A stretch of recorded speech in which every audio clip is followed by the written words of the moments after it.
Okay,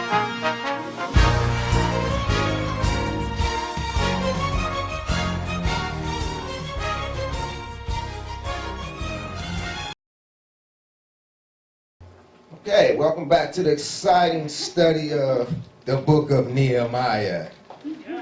Yay! Yeah. All right, we've been going through the book of Nehemiah, and the book of Nehemiah actually speaks to a time likened unto our own, and therefore we've been going through it, taking a glimpse at the historical aspect, but even more so the present day application. The scripture teaches on three different levels simultaneously. It teaches on the past, the present, and the future. Hence, the Messiah would say, I'm the same yesterday, today, and forevermore. Of course, him being the Word, so the Word is the same yesterday, today, and forevermore. Even as Solomon in his wisdom said, there's nothing new under the sun. That's right. People just forget what happened. So that being said, we're looking at Nehemiah through the lenses of the present day application, because there is a present day application concerning the book of Nehemiah, because we're at a time when the city our spiritual city is in shambles. What the Messiah and his apostles had built up has been torn down. The stones are but a rubble.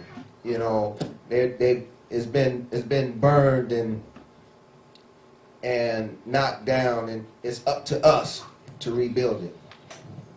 If it's going to get rebuilt, the people of Elohim are going to have to rebuild it. Just as when it was knocked down in the days of Nehemiah, the people of Elohim had to rebuild it. Amen. So you can liken that to our time, and you can liken it to, the work that we have to do, the work that needs to be done, and maybe that's why we're here for such a time as this. We spoke last week about how those stones that have been that was burnt and that's in shambles nowadays speak to the prophets of old, speaks to the apostles of old.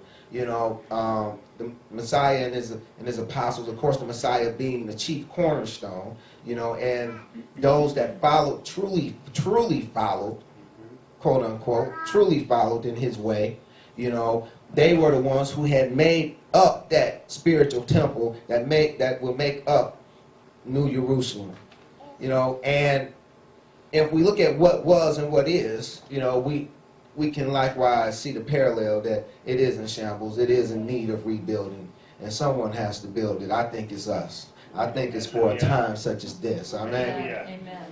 So that being said, let's jump into Nehemiah chapter 5 and see what it has to offer. Can my first reader read Nehemiah 5, 1 through 6, please? And there was a great cry of people and of their wives against their brethren, the Jews. For there were that said, we are sons, and our daughters are many. Therefore we take up corn for them. That we may eat and live. Some also there were said, we have mortgaged our lands, vineyards, and houses, that we might buy corn because of the dearth. There were also that said, we have borrowed money for the king's tribute, and that upon our lands and vineyards. Yet now our flesh is as the flesh of our brethren, our children as their children. And lo, we bring into bondage our sons and our daughters to be servants, and some of our daughters are to be bought up to bondage already. Neither is it in our power to redeem them. For other men have our lands and vineyards. And I was very angry when I heard their cry and these words. Okay, let's take a look at the backdrop here. Last week we read about how they were building the wall and how the enemy was coming up against them, and they were building the wall with the tools needed to do so with one hand, and they had the sword in the other hand, even while they were building the wall. Amen? Amen. Okay, now let's look at the present day application. For we're doing the same thing. Well, let's look at what's going on here, because we want to see the backdrop. So here it is. We had these folks. They're out there. You know, they're fighting even while they're building. You know, they're on guard. You know, and here it is. They're trying to get this thing accomplished.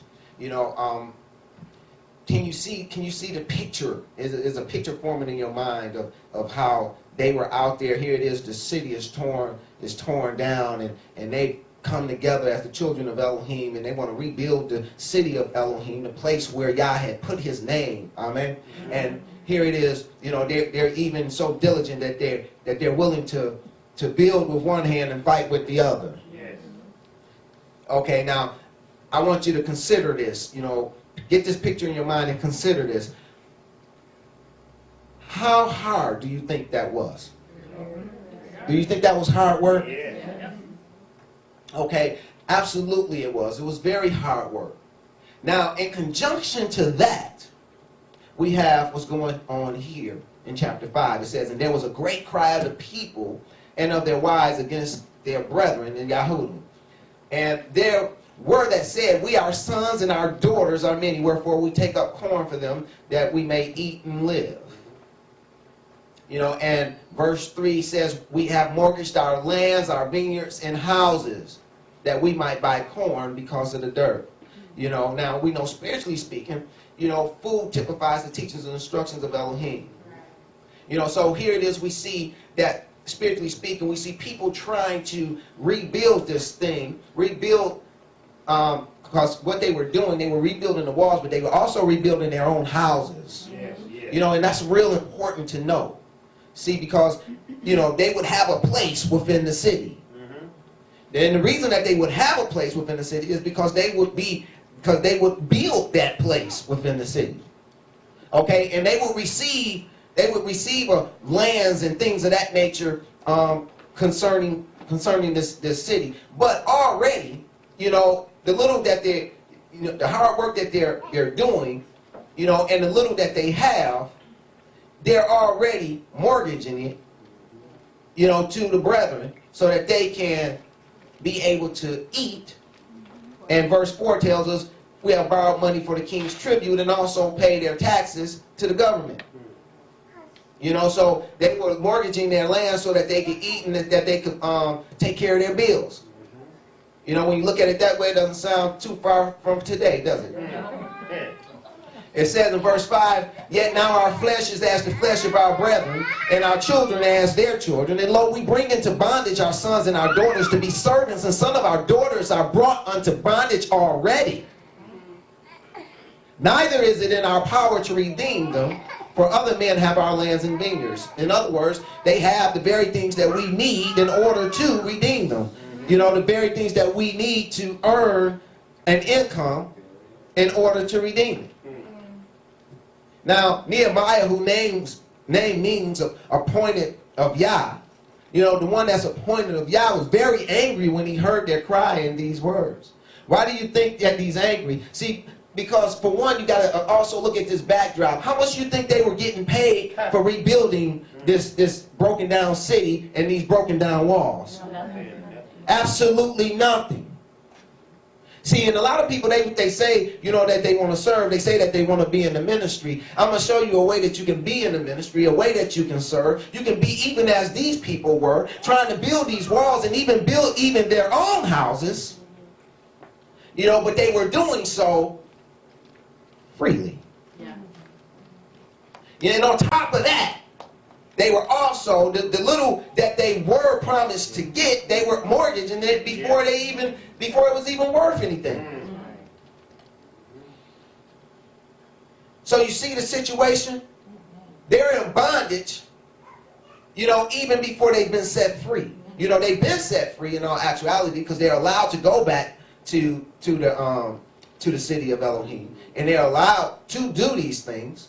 But even in the midst of getting started, you know, the brethren is already trying to put them in bondage. Why do you think this is here? Because it's even for our admonition.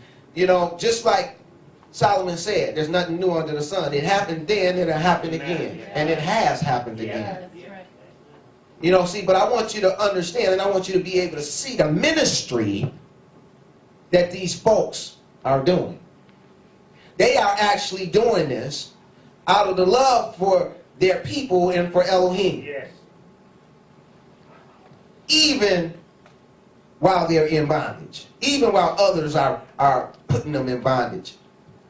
Even while their own brethren are making market of them. Can you see that? It's important that we be able to see that. Because if not, we're not going to understand why Nehemiah was angry when he heard these things. See, you know, here it is. They're trying to get this thing done. But they're making life so oppressive that just put yourself in that situation. How long are you going to continue to work there under those circumstances? You already done putting your life at risk. You're giving all your labor for free. And the reward that would come from it, you're already mortgaging off. And anything that you do gather, you got to give to pay your bills. How many are going to continue to work up under these type of conditions? Can you see that? Can you see the picture? See, it's important that you see that because these are the same type of conditions that we have to build or rebuild, I should say, the temple of Elohim, the spiritual temple made without hands. This is the very same scenario that we find ourselves faced with. You know, so first the natural, then the spiritual. This was the natural circumstances, and we're in the spiritual circumstances, but yet it's still the same. Let me have my next reader read verses 7 through 13, please. Then I consulted with myself, and I rebuked the nobles and the rulers, and said unto them, Ye exact usury every one of his brother. And I set a great assembly against them. And I said unto them, We, after our ability, have redeemed our brethren the Jews, which were sold unto the heathen. And will ye even sell your brethren, or shall they be sold unto us? Then held they their peace, and found nothing to answer.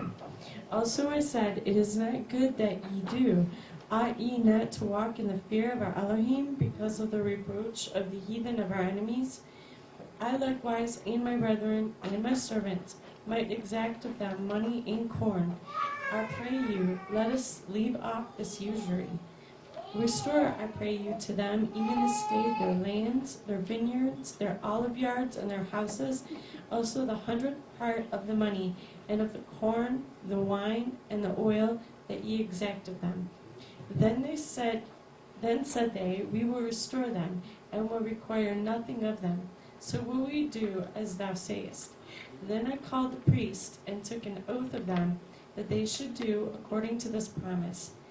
I shook my lap, and said, So Elohim shake out every man from this house, and from his labor, that performeth not this promise, even thus be he shaken out and emptied. And all the congregation said, Amen, and praised Yahuwah. And the people did according to this promise. Hallelujah. The more things change, the more they remain the same. Yeah. You know, who was this that was oppressing their brethren? The Yahudim, was it not? Consider who's running the banking industry today. You know, consider, you know, who holds many of our mortgages. You know, so on and so forth. You know, they're still in that position. You know, and those that would come and help work to build this wall, you know, maybe we can talk to, maybe we can get to go along, you know, with what's conducive to getting this city built, in order to getting this temple built, in order for us to get these houses built, you know, because what good is there, you know, building walls around a city that has no houses in it, that has no inhabitants in it? You know, again, I say that, you know, everyone, you know, that wants to serve, your first servitude is to build your own house within the kingdom. That's right. You know, if there's a kingdom and there's no houses in there for people to live in, then what kind of kingdom would that be? Right. Each and every one of us will have to have a place in the kingdom to live. So your first ministry is to build your own house. That's right. You know, and in building your own house, you know, you're doing a service to the kingdom. Now, in the midst of building your own house, do come and help on this wall, because you're not going to have a house for long if we don't get this wall up. Because the enemy is going to come in and trash everything all over again. Amen? You know, so this is ministry. You know, and that's what this chapter 5 is all about. It's all about ministry. You know, but in the midst of their ministry, here it is, their brother is exacting usury, every one of his brother. This is how they oppress them. This is the same way they oppress us now today. And we have to learn to not let them oppress us by signing our lives over to them to begin with. You know, when we look and we see how it says, yet now our flesh is as the flesh of our brethren, our children is as their children. Lo, we bring into bondage our sons and our daughters to be servants. Well, they done that because of the promises that they made. You know, and likewise, we do the same thing now today by the promises that we've made and the examples that we set for those who come behind us. Yah says that the borrower is enslaved to the lender, but yet everyone is trying to get their credit A1 so that they can go borrow and enter back into bondage, the very same thing that Yah has set us free from. But if we learn to live our lives based upon scriptural principles, then we'll find ourselves trying to get out of bondage and trying to stay out of bondage and teach our children to stay out of bondage. See, then we can more effectively build our houses without the oppression of our brothers exacting usury from the little bit that we have. You know, the appointed one of today may not be able to get them to take back the usury. It says, we after our ability have redeemed our brethren the Yahudim, which were sold unto the heathen, and will ye even sell your brethren, or shall they be sold unto us? In other words, Nehemiah was saying, we giving the little that we got to redeem them, to get them back, to help them. And now as soon as we get them help, we get them out of the situation of bondage, you won't put them back in the situation of bondage. Right. Y'all forbid. Then hence he says, it is not good that ye do. Ought ye not to walk in the fear of our Elohim because of the reproach of our heathen, our enemies? We shouldn't be doing this stuff to one another. And when it comes to one another, we shouldn't do this. You know, if you lend your brother or sister, it shouldn't be at 25 cents on the dollar. You know what I'm saying? You know, he say leave off this usury. Usury is simply interest. You know, leave off the extra. Why you just can't help because you want to see them do better? Exactly. You know, so they give in to Nehemiah. You know, now, unfortunately, we don't have no mortgage companies up in here. So we can't ask them to do the same. You know. But may Yah convict the hearts of those that are within his body that do so, that they will cease doing so. You know, hence Nehemiah says also, I shook my lap and said so, Elohim shake out every man from his house and from his labor that performeth not the promise, not this promise, even thus to be shaken out and empty. You know, what is it to gain the whole world and yet lose thy soul? You know, this was a horrible thing that they were doing to the people. It's a horrible thing that's being done to the people today. But the people have to also wisen up and stop entering into the bondage. Because no one's putting a gun to their head. No one's making them go in and do this, okay? Yeah. You know, I know that they feel, many times people feel like they have no choice. I have to do it. You know, I beg to differ, because when I look in Scripture, I see death as even as being a choice. You know, I seen men in the Scripture that was faced with death or to adhere to the word of Elohim, and they chose to adhere to the word of Elohim.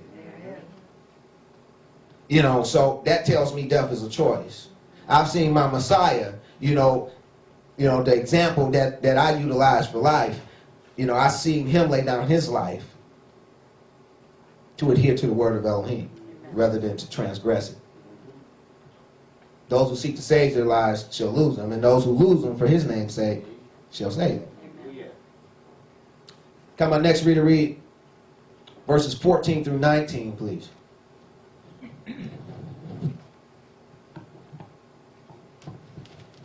Moreover, from the time that I was appointed to be their governor in the land of Judah, from the 20th year even unto the 30th year of Alexander, after Xerxes the king, that is 12 years, I and my brethren have not eaten the bread of the governor. But the former governors that had been before me were changeable unto the people, and had taken of them bread and wine, chargeable, not changeable, chargeable unto the people, and had taken of them bread and wine, besides 40 shekels of silver. Yea, even their servants bear rule over the people, but so did not I, because of the fear of Elohim.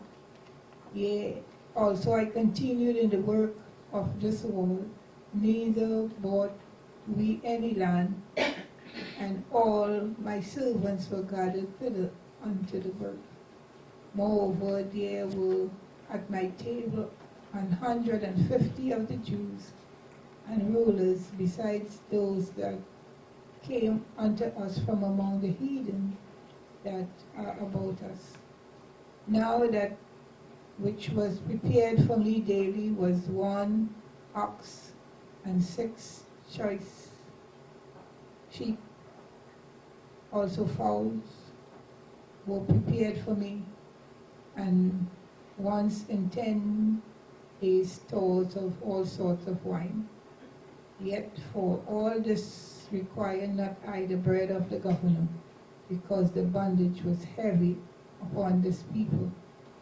Think upon me, my Elohim, for good according to all that I have done for this people. Amen. Amen. Do you see the heart of the one that Yah has chosen? Yes. Can you see his heart? You know, let's look at the spiritual numerics involved in this passage. In verse 14, we see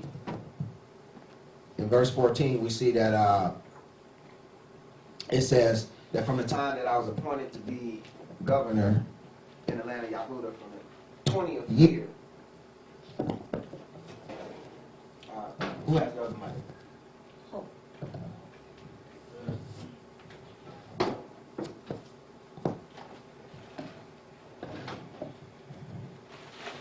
From the 20th year even unto the 32nd year of Artaxerxes the king, that is 12 years, and I, my brethren, have not eaten the bread of the governor.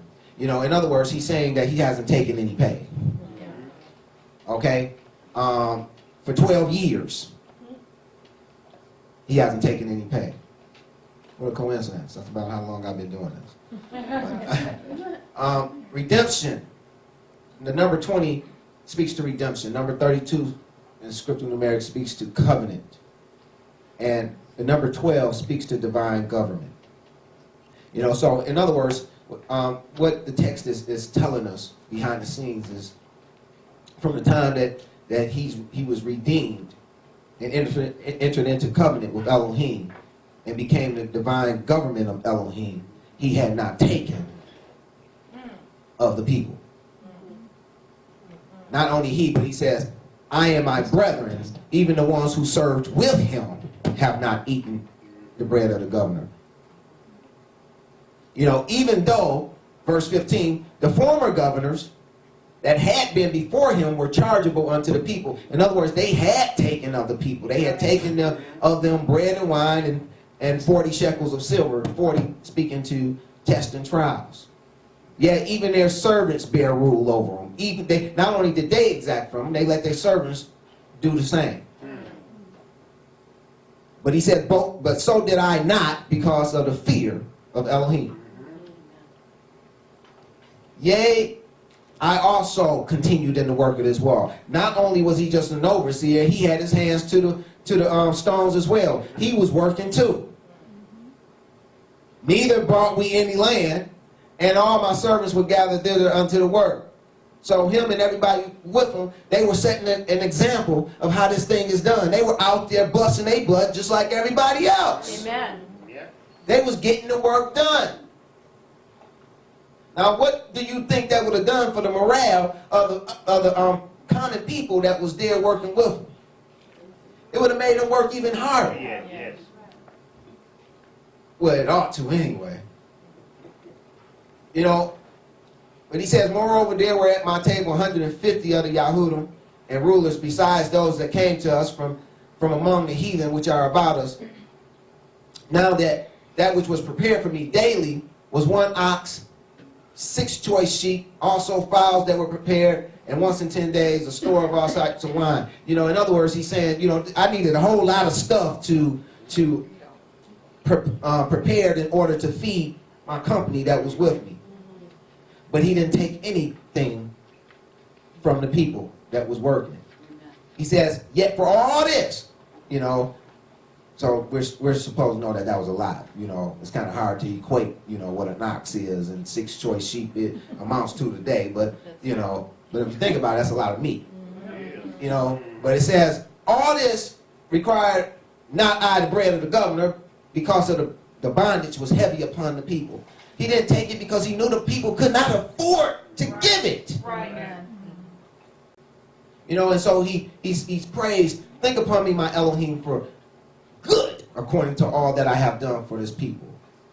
You know, when you think about what these people are doing and how they are giving their all, how they are on this wall, how they're fighting even while they're building, you know, for the love of Elohim, not for pay, you know, you can't do nothing. You know, my heart can't do nothing but go out unto him. You know, my heart can't do anything but go out unto him, you know, to makes you kind of want to help him. Yeah. You know what I'm saying? You know, and here it is, you know, Yah had put it upon his heart, let's get this thing done. And here it is, people are coming out and they're helping them, you know. Why make market of the very ones trying to help?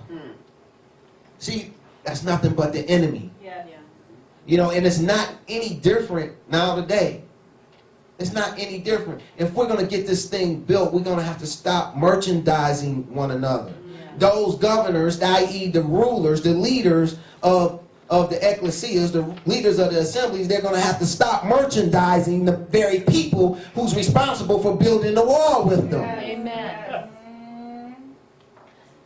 You know, now, you know, this is how Nehemiah got it done. This is how he got it done. You know, well, what about in the Brit Hadashah, that is the New Testament? How did they get it done? You know, was this example followed? Surely it was. If we look at Apostle Paul, who wrote the majority of the New Testament, we'll see that he likewise followed this pattern. When we look in Acts 18, 1-3, it says, after these things, Paul departed from Athens and came to Corinth, and found a certain Yahudim named Aquila, born in Pontus, lately come from Italy, with his wife Priscilla, because that Claudius had commanded all the Yahudim to depart from Rome, and came unto them, and because he was of the same craft, he abode with them and wrought, for by their occupation they were tent makers. You know, now, what this does is this teaches us that Apostle Paul, you know, his craft was to be a tent maker. Amen. This is what he done. And I would go so far as to say everyone that's in ministry job is to be a tent maker. That's right. Because when you think about the tent speaks to the tabernacle speaks to these flesh bodies that we all dwell in. You know, and they're supposed to be the house of Elohim. Amen? Amen. You know, so we all have a tent to pitch. Amen? Amen. You know, so everyone that's in ministry should be a type of tent maker in one aspect or another, even if it's just making your own tent. You know, and if you set a good example in making your own tent, then the person coming behind you trying to make theirs, they can see how it's done. Amen? And so you're helping. You know, so here it is. We see Apostle Paul. He He had a job, if you would. He had an occupation. He made tents. In 2 Thessalonians 3 through 9, we read, "Now we command you, brethren, in the name of our Adonai Yahushua Messiah," this is Paul speaking, "that ye withdraw yourselves from every brother that walketh disorderly and not after the tradition which he received of us." What is this tradition that he passed on to those whom he taught? Let's see. It says in verse 7, "For yourselves know how ye ought to follow us. For we behave not ourselves disorderly among you." So first and foremost, don't be disorderly.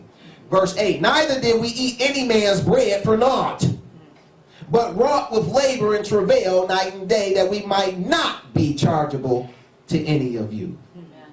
Not because we have not power, but to make ourselves an example unto you to follow us." Amen. See, it's not that, it's not that one that's in ministry don't have the power or the right to exact of the people. They do. But this is not the example that Paul left. This is not what he taught. This is not what the folks that followed him done. And he never said that it was wrong, because it's not wrong. Scripture even teaches that it's not wrong and that, it's proper. 1 Corinthians 9, 6 through 15. "Or I only and Barnabas," again, this is Apostle Paul, "or I only and Barnabas have not we power to forbear working?" In other words, hey, don't we have the power? We have the freedom. We can stop working anytime we want. That's right. We don't have to be these tent makers. Verse 7, "Who goeth a warfare anytime at his own charges?" Who goeth a warfare anytime at his own charges? "Who planteth a vineyard and eateth not the fruit thereof? Or who feedeth a flock and eateth not of the milk of the flock? Say I these things as a man, or saith the law or Torah the same also?" Of course, Torah does say the same. Amen. "For it is written in the Torah of Moshe, thou shalt not muzzle the mouth of the ox that treadeth out the corn. Doeth Elohim take care for the oxen?" In other words, did he say this for the oxen's sake? "Or saith it," verse 10, "or saith he it altogether for our sakes? For our sakes, no doubt, this is written." It's not written for the oxen. It's written for us. Amen. "That he that ploweth should plow in hope, and he that thresheth in hope should be partaker of his hope. If we have sown unto you spiritual things, is it a great thing if we shall reap your carnal things? Of course not. They have a right. Those who are in ministry, those who are spiritually feeding y'all's children, those who are taking care of y'all's children on this front line, building this wall, building these houses, building the temple of Elohim, they do have a right to partake of the things of Elohim. If we have sown unto you spiritual things, is it a great thing if we shall reap your carnal things? Of course not.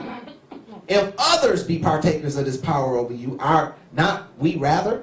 In other words, if others, if they can take of you, how much more so should we be able to? That's right. Nevertheless, we have not used this power. Starting to sound like Nehemiah, huh? Yeah. "But suffer all things lest we should hinder the gospel of Messiah." Amen. See, they suffered right along with the people. Apostle Paul and those whom he taught, they suffered right along with the people. That's right. They didn't think themselves, above the people. Right. They suffered right along with them. Verse 13, "Do ye not know that they which minister about the holy things live of the things of the temple? And they which wait at the altar are partakers with the altar? Even so hath Adonai ordained that which preach the gospel should live of the gospel. But I have used none of these things, neither have I written these things, that it should be done so done unto me." See, Apostle Paul says, even though I have a right, I'm not doing it. Yeah. "Neither have I even wrote that it should be done. For it were better for me to die than that any man should make my glory void." In other words, Paul was saying, I'm more concerned about the reward I'm going to receive from Yah Later. Yeah. in the afterlife than I am about the rewards of this life. Amen. 2 Corinthians 2:17. "For we are not as many which corrupt the word of Elohim." but as of sincerity, but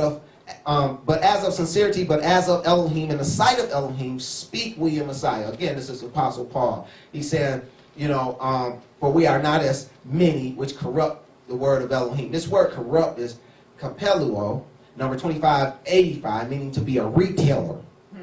So in other words, he's saying, for we are not as many which are retailers of the word. What is a retailer? One that makes money by selling something.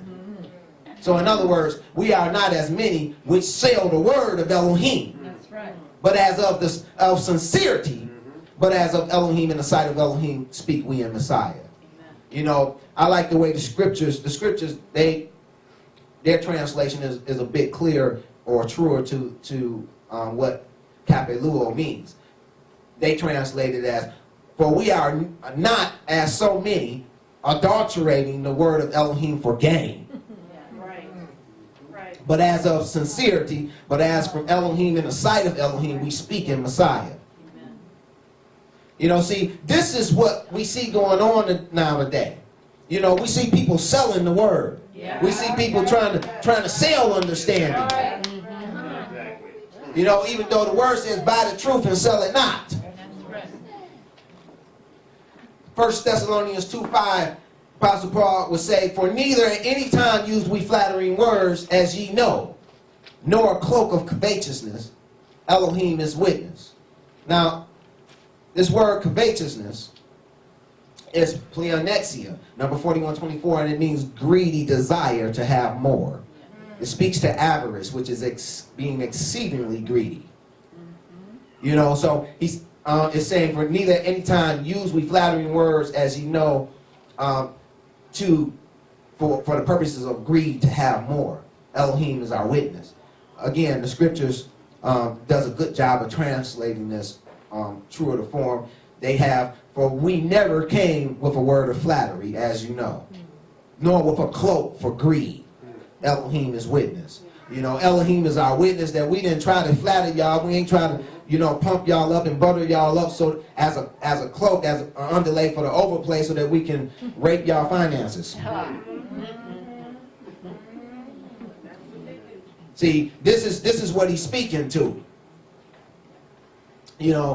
Let us consider his words in 2 Corinthians 12:13-19. He says, for what is it wherein ye were inferior to other assemblies? For what is it wherein ye were inferior to other ecclesias? That's the word that's translated as churches. Except it be that I myself was not burdensome to you. Now he's being facetious. Forgive me this wrong. Forgive me for not taking your money. Forgive me for not making merchandise of you. Verse 14, behold, the third time I am ready to come to you, and I will not be burdensome to you. I'm still not going to do it. For I seek not yours, but you. Yeah. See, that's the heart. That's the heart that you're supposed to have. That's the heart that Nehemiah had. Yeah. That's the heart that Nehemiah had that got the job done. Amen.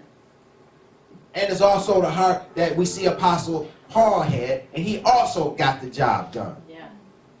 For the children ought not lay up for the parents, but the parents for the children. Right. And I will very gladly spend and be spent for you. Though the more abundantly I love you, the less I be loved. Now all y'all that want to be in ministry, I want you to grab hold to this verse real close. Though the more abundantly I love you, the less I be loved. That's the nature of the game. That's the nature of how this thing goes. Yeah. When you start getting into, I'm not going to go there. Verse 16. But be it so, I did not burden you. Nevertheless, being crafty, I caught you with guile. Did I make gain of you by any of them who I sent to you? Not only did I not make gain of you, the people I sent to you, I made sure they didn't make gain of you. I desired Titus, and with him I sent a brother. Did Titus make gain of you? Walk we not in the same spirit? Walk we not the same steps? Amen. See, the ones I teach, they're gonna do as I do. Because I'm going to set a righteous example, that they might set a righteous example, that ye might set a righteous example. Amen. Verse 19, again, think ye that we excuse ourselves unto you? We speak before Elohim and Messiah, but we do all things, dearly beloved, for your edifying. Yes. See, this is always to be the motivation of the minister, Build up. is for the edification of Yah's people, to build and not tear down. Amen. Let us consider Matthew 7:13 through 16. It says, enter ye in at the straight gate, for wide is the gate, and broad is the way that leadeth to destruction, and many there be which go in thereat. Because straight is the gate, and narrow is the way which leadeth unto life, and few be that find it. You know what that word few means? Few. Yeah, it pretty much means just what it says. You know, people got this thing twisted. There's a straight gate and there's a narrow way that leadeth unto life. And only a few be that find it. Now, last time I checked, there was over 2 billion people that claim to be Christians. Does that sound like the way of the few or the way of the many? 2 billion out of approximately 6 billion, 6 to 7 at the most billion people on the planet. Does that sound like the way of the few or the way of the many? I'm telling you, something wrong with that picture. Yeah. Something's desperately wrong with that picture. Because when I read his word, it tells me a few there be that find it. That's right. 2 billion don't sound like a few. Verse 15, beware of false prophets, which come to you in sheep's clothing, but inwardly they are ravening wolves. Ye should know them by their fruits. Do men gather grapes of thorns or figs of thistles? See, if you are unsure concerning the man of Elohim or the woman of Elohim or whoever Yah has put in your life, this is the measuring stick. It's not how well they teach. It's not how prolific they speak. You know, it's not even how accurate they are. Ye shall know them by their fruits, so saith Yahshua. This is our measuring stick. You know, it's not what they drive. It's not what kind of jet they fly. You know, it's not how many people in the church. It's not none of these things. It's by their fruit. Right. That's how we supposed to figure out who's who. 2 Peter 2:1 through 3, it says, but there were false prophets also among the people, even as there shall be false teachers among you. So here, Apostle Peter is teaching us that there will be that even as we see about all these false prophets throughout Torah, there will be false teachers amongst us. And there are false teachers amongst us. What do? Who privily shall bring in damnable heresies, even denying Adonai that brought them, and bring upon themselves swift destruction. See, they bring in damnable heresies, even denying what our Messiah said, and bring upon themselves swift destruction. And in some cases, they deny him altogether.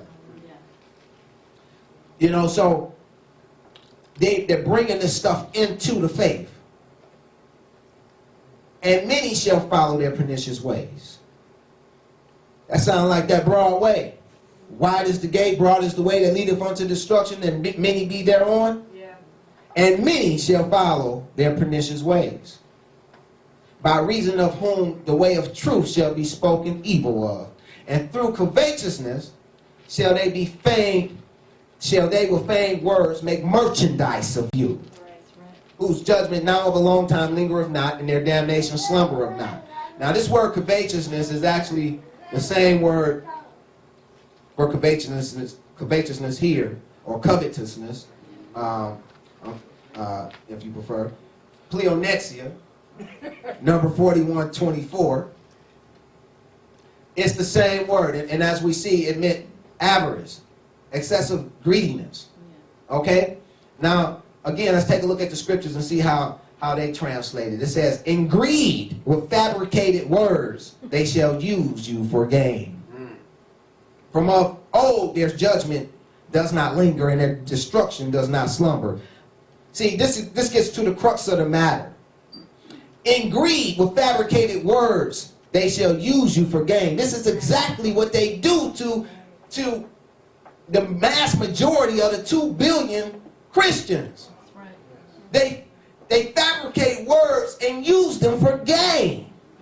You have to be able to see what the enemy is doing in order to fortify yourself to begin to thwart the attacks thereof. You know, you have to know what the enemy is up to so that you can effectively build this wall to keep them out. Now, Apostle Paul, back to Apostle Paul and what he taught.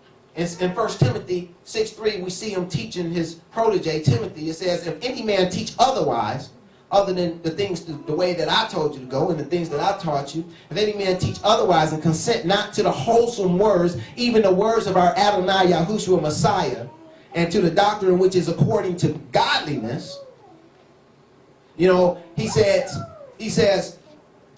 this is an admonition here. So, you know, this is a warning, so we should take heed, right? It says, if any man teach otherwise and consent not to the wholesome words, even to the words of our Adonai Yahushua Messiah. Now, we're going to take a look at an example of how they do that now today. You know, this is an example of how they teach otherwise and consent not to the wholesome words, even the words of our Adonai Yahushua Messiah. You know, in Matthew 5:17 and 18, he very clearly says, think not. That's actually a directive. That's actually, you know, a command. Think not that I come to destroy the law or the prophets. I am not come to destroy, but to fulfill. For verily I say unto you, till heaven and earth pass, one jot or one tittle shall in no wise pass from the law till all be fulfilled. Now, many people teach the direct opposite of this. They, in fact, teach that the law has been destroyed, even though when they go outside in the morning, they still see the heavens. When they wake up and put their feet on the floor, they still feel the earth that has not passed. That's right. But they teach that every jot and every tittle has passed from the law. This is in direct opposition to what our Messiah said. He's telling us till heaven and earth pass, not one jot or one tittle shall in no wise pass from the law. So even if you don't understand what he's talking about, you need to understand one thing, and that is that he did not come to destroy the law or the prophets. Now, whatever that means, whatever it means to fulfill, because that's what he said he came for, to fulfill, whatever it means to fulfill, we know what it don't mean.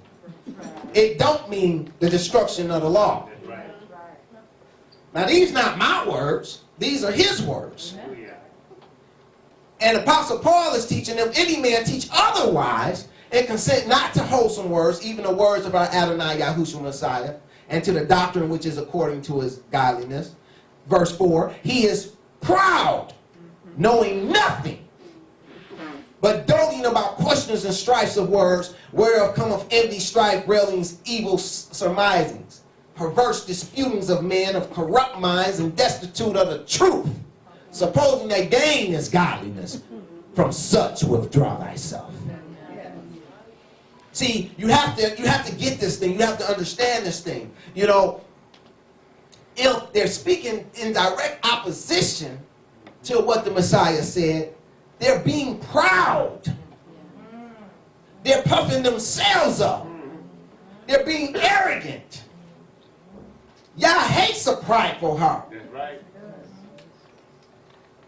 He is proud if they're going against what the very word of Elohim says. If they're going against the words of our Messiah himself, they're lifting themselves up above the word. They're being proud.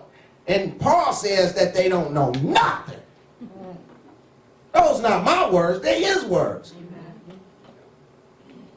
They're being proud and they don't know anything. They suppose that gain is godliness. But he goes on in verse 6, says, but godliness with contentment is great gain. See, that's the goal, y'all.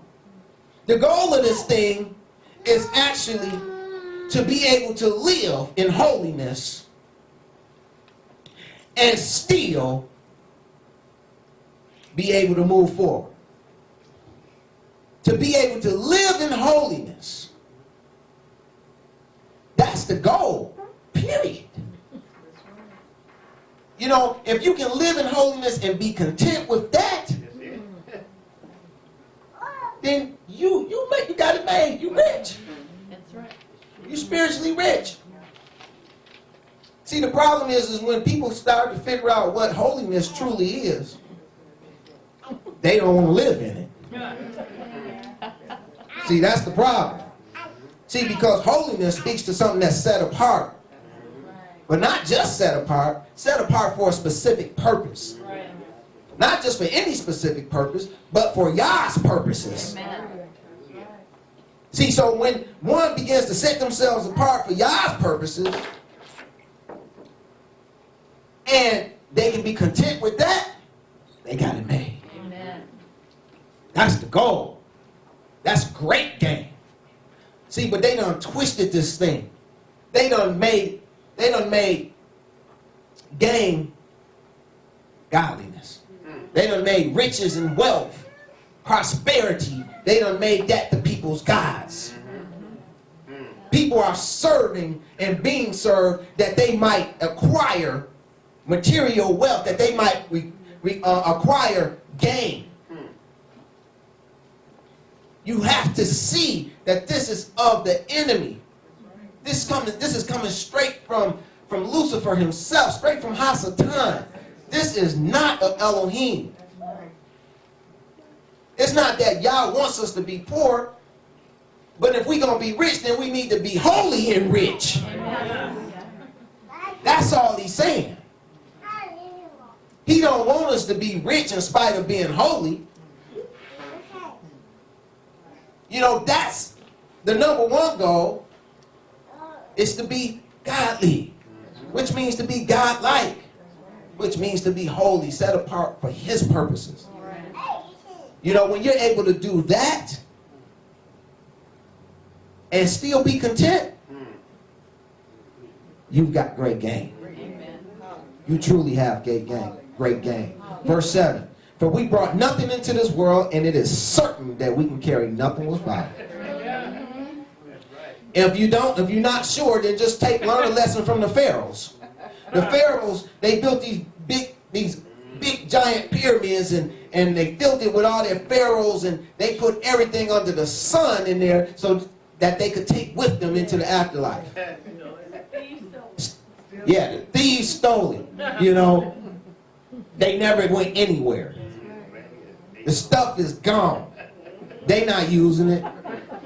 You know, that's foolishness. Verse 8, and having food and raiment, let us be therewith content. If that's all that you have, but you have righteousness, then you should be content. Word teaches us, blessed is he that's content with little. You know, righteousness is what we want. Holiness unto Yah, that's what we want. Godliness. You know, if we can get that, you know, and if that's all that we have, you know, just that and the food and the clothes on our back, we should be content. You know, and if we have even more to go along with that, then we should be doing a dance.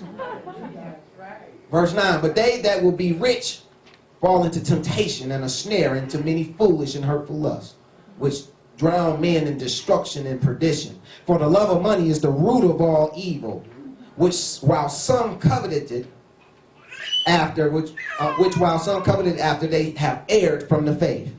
See, this is the number one thing that causes people to err from the faith and pierce themselves throughout with many sorrows.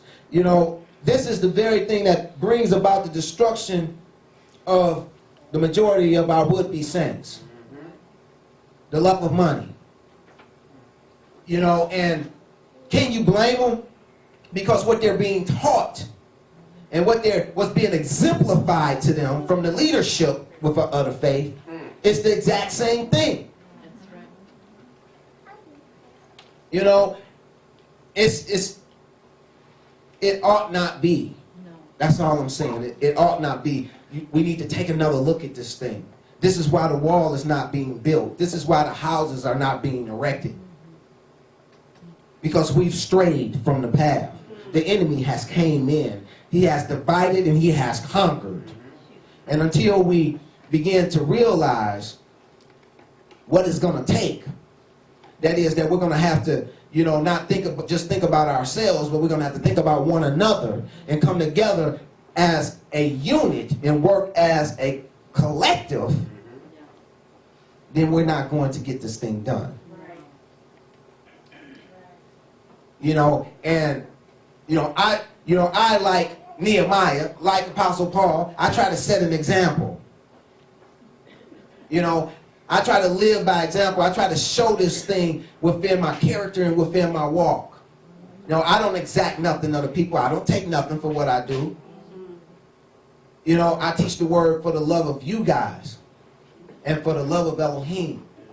This is what it's supposed to be about. And whatever you do, you should do likewise for the love of Yah's people and for the love of Yah. And that should be enough. And if you need more, then put your hands to work. I don't see nothing in there that says, thou shalt not work. Amen? Paul, he got out there and made tents. This is how this thing looked for real. See, but a lot of people I know, they don't want the real. They want the Memorex. They want, because it looks so good, the big mansions, the cars, the private jets, and, it is quite appealing. It's quite appealing. And to be honest with you, I think I could do the same thing. But I choose not to. And that's what it boils down to, because I'm trying to set an example for everyone here. I want everyone to have a house in the kingdom. I want everybody to build a house in the kingdom. I want everybody to be on that wall, putting them bricks up. I don't want to get there, and find that all my labor was in vain and that none of you guys are there with me. But if need be, I'm gonna get there. Make no mistakes about that. I'm doing everything that I can to get there. I'm setting the example, but I'm praying that you follow. But if you don't, I'm still moving forward. I'm trying to get there. I would love to have you to come along, but if I get there and it's just me and Yah, I'm there. So I just encourage you. Look at this thing for the way it truly is. The way Scripture teaches it. So many people have got caught up into what man has said. This is why I teach the word chapter by chapter, verse by verse, so that you don't hear what's in my heart, but you hear what's in the word. Because it doesn't matter what I think. What matters is what the word says. Remember, if you have any doubts about the man or the woman of Elohim, ye shall know them by their fruits. He gave us the measuring stick. Utilize it. See, and a lot of the folks, they know the measuring sticks, and they make sure that they make themselves unavailable so that you cannot discern the fruit. This is why they have bodyguards. And you have to ask 4 people to get a question up to them and hope it come back down. So on and so forth. Why is this? When the Messiah walked openly and people were able to come to him, from all walks of life. That's not the example that I see. Look like somebody that's scared to me. But if you serve in the Most High El, the one in whom all power and authority is in, then what you scared of? That's right. I'm just saying, rethink this thing. Filter it through the word. It doesn't matter how you feel. It doesn't matter if it's, if it don't sit right with you. You know, because there's a way that seemeth right unto men that leadeth unto death. You know, so it doesn't, that really doesn't matter. You know, we have to learn to lean not into our own understanding, but in all our ways acknowledge him. Well, who is he? He is the word of Elohim. Amen. That's who he is. What is truth? The word of Elohim. That's right. So we have to realize these things. That's all I have for you today. Prayer was a blessing to you.